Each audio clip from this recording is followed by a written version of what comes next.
नमस्कार, मैं अंजलि मिश्रा और स्वागत है आपका हमारे चैनल में। कृषि बिल का विरोध करने वाले अब पंजाब के किसानों को खामियाजा उठाना पड़ रहा है, क्योंकि अब उनकी मुश्किलें लगातार बढ़ती नजर आ रही है। बता दें कि कृषि कानून का विरोध करने वाले पंजाब के किसानों को चालू रबी मार्केटिंग और साथ ही साथ सीजन में न्यूनतम समर्थन मूल्य यानी एमएसपी पर गेहूं बेचने का खामियाजा अब जाकर उठाना पड़ रहा है, जिसके वजह से अब उन्हें अपनी गलती का एहसास तो हो रहा है, लेकिन इसे लेकर वो कुछ भी नहीं कर पा रहे हैं। बता दें कि दूसरे राज्यों में गेहूं किसानों को खुले बाजार में अधिक मूल्य पर मिल रहा है, लेकिन पंजाब में हालात बिल्कुल भी अलग है। पंजाब में अधिक मंडी शुल्क यानी टैक्स होने के वजह से निजी व्यापारी जो है, निजी व्यापारिक प्रतिष्ठान जो है, यहाँ से गेहूं खरीदने में हिचकिचा रहे हैं और यही कारण है कि ये निजी व्यापारिक प्रतिष्ठान यहाँ गेहूं खरीदने में हिस्सा नहीं ले रहे हैं। बता दें कि उत्तर प्रदेश, हरियाणा, मध्य प्रदेश और राजस्थान की मंडियों में एमएसपी से अधिक भाव होने की वजह से किसानों का जो रुख है वो सरकारी खरीद की तरफ ज़्यादा है। सरकारी खरीद की जो है खरीद की ओर केंद्रित जो है हो रहा है और यही कारण है कि अब उन्हें ये रियलाइज़ हो रहा है कि किस तरीके से तीनों कृषि कानून के विरोध जाकर उन्होंने अपने लिए ही मुश्किलों का पहाड़ खड़ा कर दिया है और अब उनकी मुश्किलें लगातार बढ़ रही है।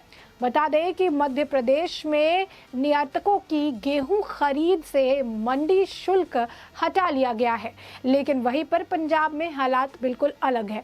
कृषि उपज की बिक्री के लिए अधिक से अधिक विकल्प देने के लिहाजा से केंद्र सरकार ने मंडी कानून लाने की बात कही थी। केंद्र सरकार ने मंडी कानून में संशोधन किया था और इससे किसान जो है इससे लाभार्थी हो सकते थे। इससे किसान अपनी उपज को अपनी शर्तों पर और जो है माननीय शुल्क पर, जो अपनी उनकी शर्त होगी, जिस तरीके से वो उसे बेचना चाहेंगे और मनमाफिक जो उनका मूल्य होगा उस पर जहाँ चाहते वहाँ बेच सकते थे और इससे उन्हें काफ़ी ज़्यादा फ़ायदा होता, क्योंकि वो जहाँ चाहते अपनी शर्तों पर मनमाफिक मूल्य पर बेचने को स्वतंत्र होते।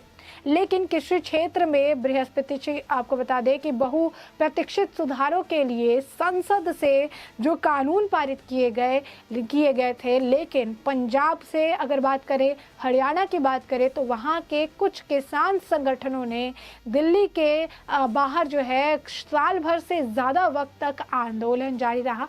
हम कृषि कानून से जुड़े हुए यहाँ पर किसान आंदोलन की बात कर रहे हैं और इसमें सबसे ज़्यादा जो भाग लिया था किसानों ने हरियाणा और पंजाब से थे, जिन्होंने भाग लिया था और इस आंदोलन को साल भर तक इन्होंने चलाया था।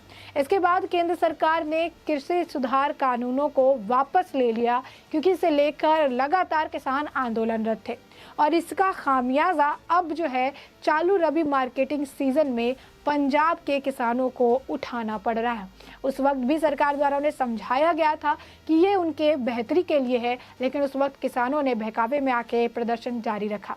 अब राज्य में 3% जो मंडी शुल्क, वो 3% ग्रामीण विकास शुल्क और साथ ही साथ अभी आपको बता दें कि अब 2.5% आढ़त कमीशन लगता है।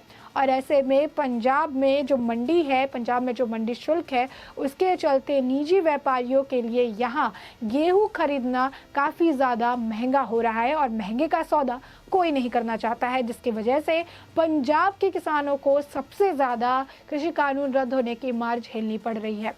हरियाणा में भी यह मंडी शुल्क 4% तक है। अब ये 4% तक ही है और पंजाब में और भी ज़्यादा जो है ऐड ऑन करके ज़्यादा होता जा रहा है, जिसके वजह से किसानों की मुश्किलें निरंतर बढ़ती नज़र आ रही है। मध्य प्रदेश सरकार ने खरीद के बीच में ही मंडी शुल्क माफ़ कर दिया था और ऐसे में जो मंडी शुल्क है वो तो माफ़ हो गया, लेकिन खासतौर पर मंडी शुल्क से जो छूट मिली थी, मंडी शुल्क में जो छूट गेहूं निर्यातकों को दी गई है वो सभी के लिए बराबर नहीं है। और इसी के बाद से मंडी में जो मंडी में जो 100% खरीद है वो निजी प्रावधान की है और इसी वजह से अब किसानों को जहां पर थोड़ा फ़ायदा मिलना चाहिए था वो फ़ायदा नहीं मिल पा रहा है। बात करें अगर उत्तर प्रदेश की, तो उत्तर प्रदेश में यह शुल्क 1.5% है और राज्य में अब तक पिछले साल से लगभग इस बार की अगर बात करें तो लगभग 7 लाख टन गेहूं की जो है सरकारी खरीद से फ़ायदा हो रहा है। यानी सरकारी खरीद के मुकाबले केवल 82 यानी 82,000 टन गेहूं की खरीद जो है सरकारी केंद्रों पर हो सकी है। अब ऐसे में आप समझ सकते हैं कि किसानों के लिए बनाया हुआ जो कृषि कानून था जिससे उन्हें फ़ायदा मिल सकता था उसे तो उन्होंने नकार दिया, और अब बाज़ार में जो मंडी शुल्क है, जो सारे शुल्क है, उसे मिलाकर इनके लिए लगातार मुश्किलें बढ़ती जा रही है। और यही कारण है कि खुले बाज़ार में भाव अधिक होने के वजह से किसान अपनी जो उपज है वो सीधे निजी व्यापारी को बेच रहे हैं। अब खुला भाव है, अपने निजी व्यापारी को बेच रहे हैं, तो यहाँ उन्हें जो है फ़ायदा मिल रहा है। वहीं राजस्थान की अगर बात करें तो राजस्थान में निजी व्यापारियों की आक्रामक खरीद के चलते यहाँ पर पिछले साल के 5.45 अगर हम बात करें तो पिछले साल के 5.45 लाख टन के मुकाबले इस बार मात्र 737 टन गेहूं ही सरकारी केंद्रों को मिल सका है। अब ऐसे में आप हालात समझ सकते हैं, 5.45 लाख टन के मुकाबले सिर्फ इस बार 733 टन गेहूं सरकारी केंद्रों को मिल सका है। दरअसल बाजार में जो भाव एमएसपी के मुकाबले जो है अधिक लगाया जा रहा है। वहीं पर अगर हम बात करें तो भारतीय खाद्य निगम के गेहूं खरीद में ताज़ा आंकड़ों के मुताबिक अब तक कुल 1.37 करोड़ टन गेहूं की खरीदारी हो चुकी है। तो आप देख सकते हैं कि आंकड़ों में कितना ज़्यादा ये बदलाव देखने के लिए मिल रहा है। पहले और अलग अलग जगहों में किस तरीके से खरीद और बेच का काम जो है वो देखने के लिए मिल रहा है, और ये आंकड़ा कितना अप और डाउन देखने के लिए मिल रहा है। वही आपको बताएं कि पिछले साल इसी अवधि तक कुल 2.13 करोड़ टन गेहूं की खरीद हो चुकी थी। तो आप देख सकते हैं कि साल दर साल ये कितना ज़्यादा इसमें जो है डाउनफॉल कहिए, कहीं पे राइज करिए देखने के लिए मिल रहा है। और इसी साल खरीद में पंजाब की अगर हिस्सेदारी की बात करें तो वो घटकर 74.18 लाख टन की हो गई है। और पंजाब को छोड़कर अन्य गेहूं उत्पादन राज्यों की मंडियों में गेहूं का जो भाव है वो निर्धारित एमएसपी 2015 के मुकाबले आपको बता दें कि रुपए प्रति क्विंटल में अधिक बोया जा चुका है। और यही कारण है कि यही वजह है कि गेहूं का अधिकतम जो है, गेहूं का ज़्यादातर उत्पादन की अगर हम बात करें, सर्वाधिक उत्पादन की अगर बात करें तो ये गेहूं का सर्वाधिक उत्पादन करने वाले उत्तर प्रदेश में सरकारी खरीद जो है वो केंद्रों पर घटाया जाए है। केंद्रों पर इसे जो है लेकर सन्नाटा पसरा हुआ है। सरकारी खरीद केंद्रों पर लेकर इसे काम जो है आगे नहीं बढ़ पा रहा है। वहीं अगर आपको बात करें कि ज़्यादातर किसान अपनी उपज निजी व्यापारियों को मनमाफिक मूल्य पर बेच पा रहे हैं।